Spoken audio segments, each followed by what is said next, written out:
Bonjour à tous. Et si je vous disais qu'il est possible de ne plus avoir peur de la mort, ou tout du moins de vivre avec une vision plus apaisée avec l'idée de la mort? Dans le dernier épisode, je vous ai parlé du pourquoi on en est arrivé à un tabou dans notre société.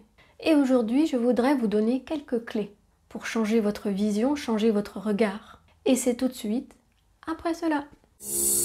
Et si on arrêtait d'avoir peur de l'inévitable? Une chaîne éducative et inspirante pour explorer la mort autrement, que ce soit sur le plan funéraire, écologique, philosophique, spirituel, voire même ésotérique, nous parlerons de la mort dans tous ses états. Parce qu'après tout, nous serons tous concernés un jour.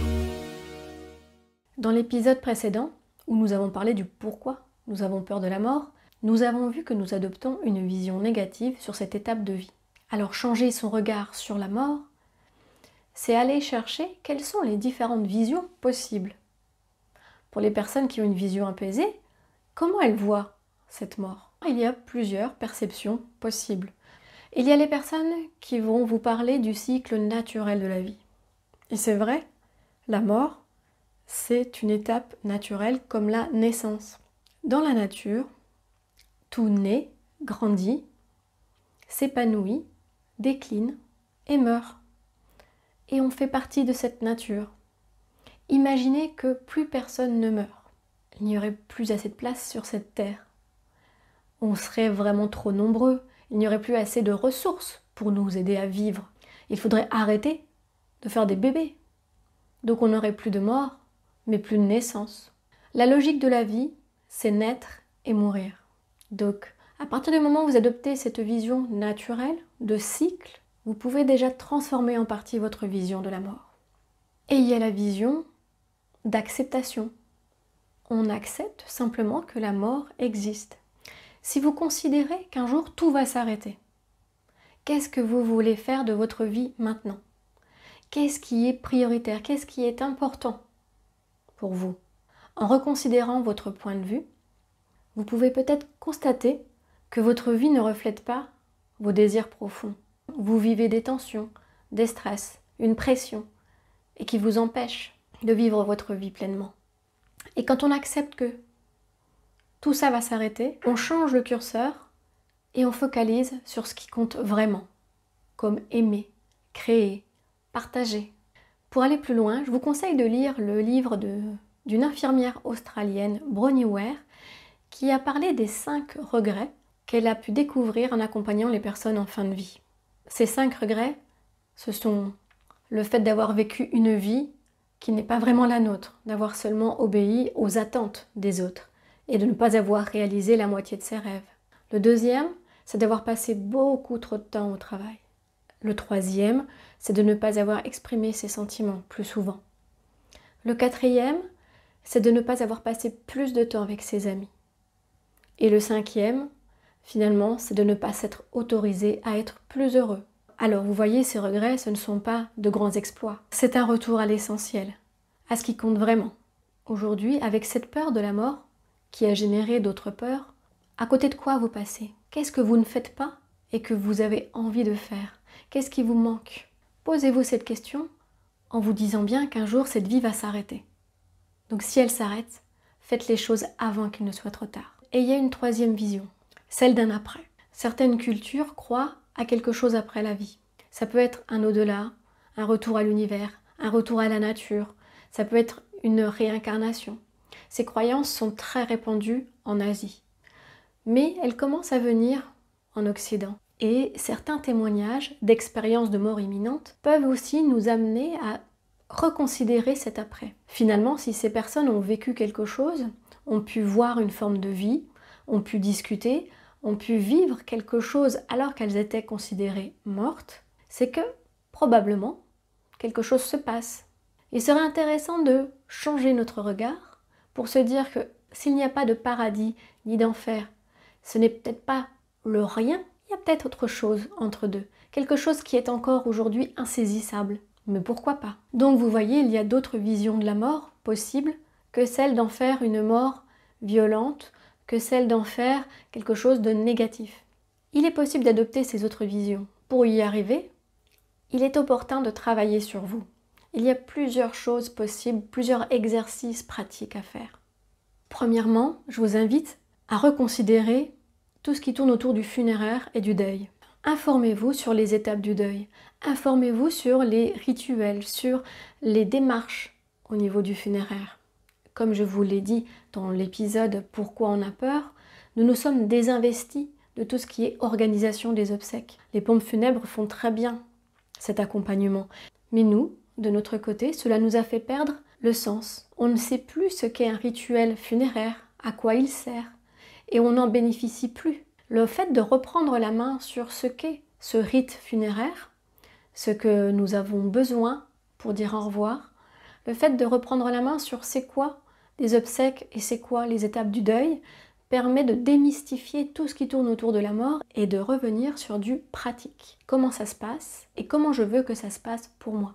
Et puis, il faut forcer le dialogue. Quand je dis forcer le dialogue, c'est aborder le sujet de la mort et ne laissez pas tomber. Insistez. Et peut-être, avant de parler de votre propre mort à vos proches, parlez de la mort en général.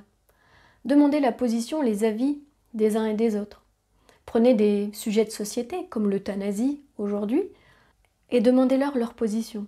Ou alors parlez de tout ce qui est écologie.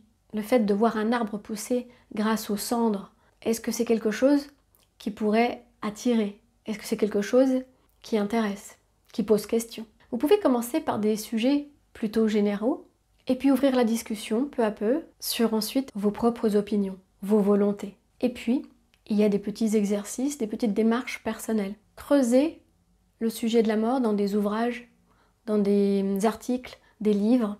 Il y a toute la littérature de Monsieur Jean d'Ormesson qui a été très prolifique sur la mort, qui peut aider.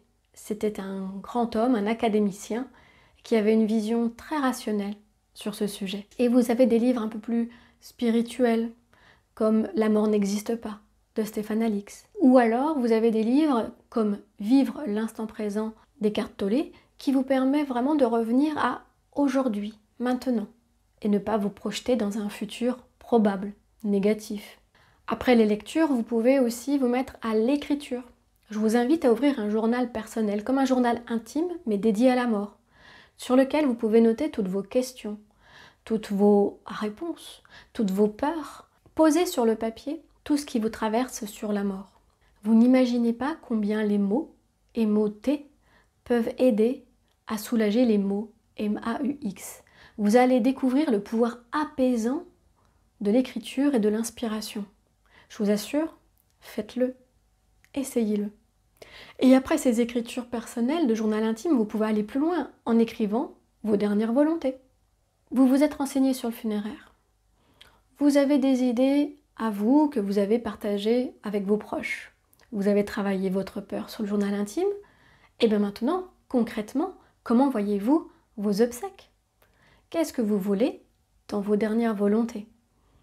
Personnellement, je suis passée sur plusieurs étapes, parce que ça se modifie avec le temps. Il y a un moment où je voulais rien du tout. Un autre moment où j'ai vu ça comme un grand mariage, dans le sens où je préparais les différentes musiques, les vidéos, les mots, les textes que je voulais partager. J'avais envie de voir de la danse, j'avais envie de voir des gens sourire à mon souvenir. J'avais aussi envie de leur offrir des cadeaux, qu'ils puissent garder chez eux en se disant « ça c'était à Marilyn ». Aujourd'hui, je suis revenue à quelque chose de plus simple.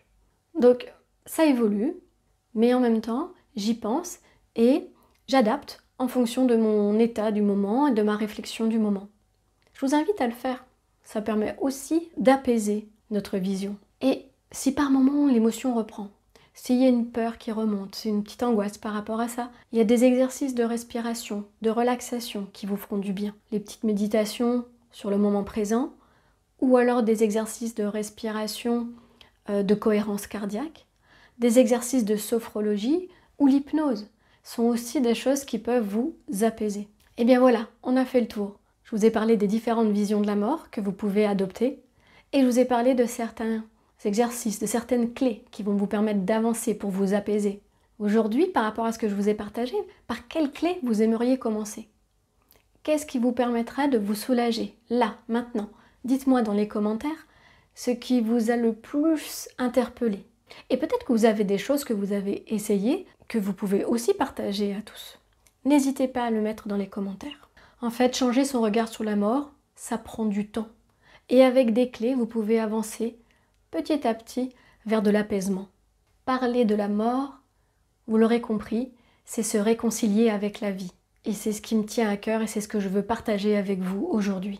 Je finirai avec cette citation de François Malraux qui disait « L'important, ce n'est pas d'ajouter des années à votre vie, mais d'ajouter de la vie à vos années. » Je vous remercie beaucoup d'avoir écouté l'épisode jusqu'ici. S'il vous a plu, s'il vous a inspiré, s'il vous a permis d'avancer, alors n'hésitez pas à partager, à vous abonner, à liker et à bientôt sur La Mort Autrement.